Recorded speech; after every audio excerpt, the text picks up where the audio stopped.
Mr. Knightley. Mr. Knightley, I stopped you ungraciously just now and gave you pain. If you have any wish to speak to me openly about anything you might have in contemplation as your friend, I cannot refuse you. Indeed, as your old friend, I will hear whatever it is you wish to tell me. Emma, you want our friendship to remain the same as it has always been. But I cannot desire that. But why? I know I made mistakes, but had you been here the last few days, you would have seen how I have tried to change. Please, tell me I am your friend. I do not wish to call you my friend, because I hope to call you something infinitely more dear. Have you not wondered why I never befriended Frank Churchill? It was because I knew he was intended for you. Indeed, when you insulted Miss Bates at the picnic, I thought that evidence of his influence over you. And I could not bear to see it. So I went away. But I went to the wrong place. My brother's house is usually a place of comfort to me, but seeing your sister there kept you fresh in my mind.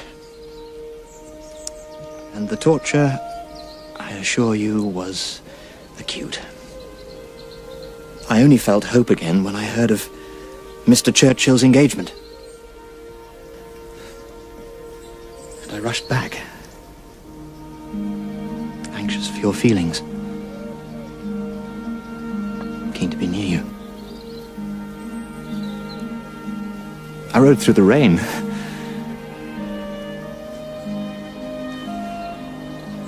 I'd ride through worse than that if I could just hear your voice telling me that I might at least have some chance to win you. Mr. Knightley, if I have not spoken, it is because I am afraid I will awaken myself from this dream. It cannot be true. But I feel so full of error, so mistaken in my makeup to deserve you. What of my flaws?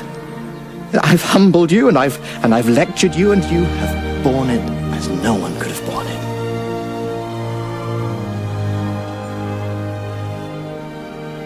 Maybe it is our imperfections which make us so perfect for one another.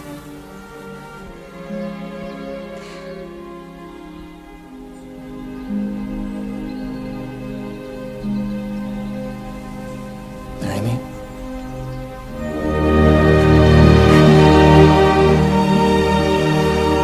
Marry me, my wonderful, darling friend.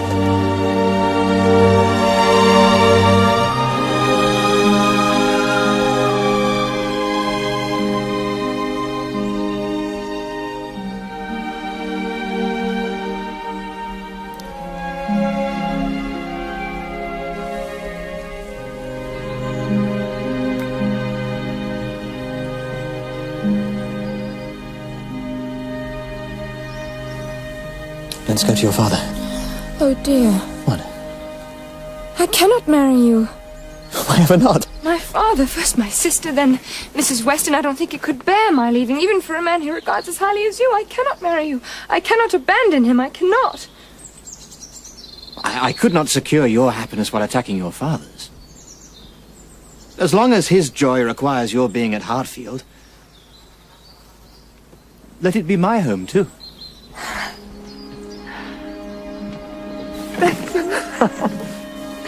Thank you. Now I need not call you Mr. Knightley. I may call you my Mr. Knightley.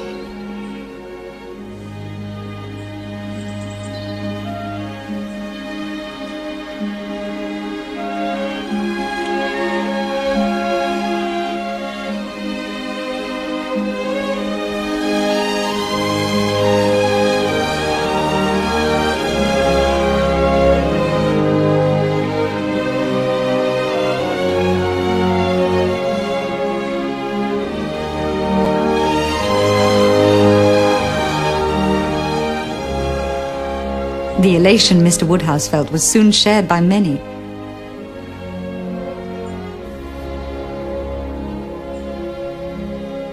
While these exchanges lifted the hearts of the couple, there was one visit which did not.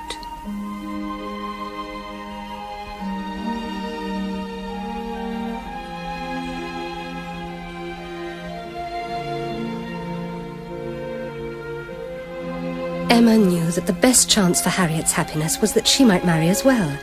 But it seemed too much to hope that even Harriet Smith could be in love with more than 3 men in 1 year.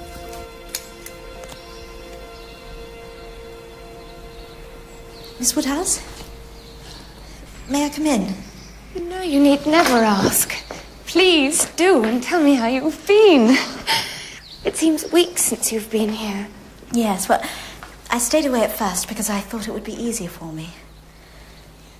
And then I stayed away because I have something to tell you which I'm afraid you will not like. Harriet, nothing you could say would ever be unpleasant. This is. That is, I'm afraid you will think it is. Though I think it as beautiful as a dream. I have consented to marry Robert Martin. Whatever happened? Well, after I left here the last time, I saw his sister at a party. I fell easily into conversation with her, and soon enough she invited me to dinner. Mr. Martin was there, of course, and we talked as though we had never been apart. As I left, he asked if he could see me the next day, and I said that he could. And on the next day, he asked if he could see me the day after that.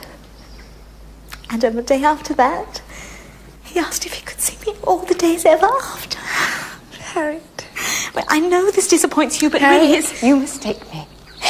This is the perfect end for my sad career as a matchmaker.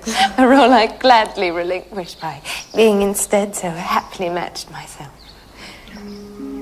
I hope you know that I only wanted your happiness.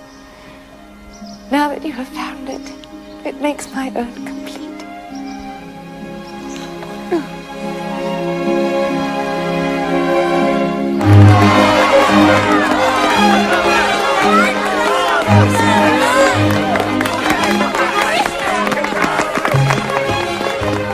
There were those who thought the wedding a little shabby. I do not profess to be an expert in the field of fashion, though my friends say I have quite the eye. But I can tell you, there is a shocking lack of satin.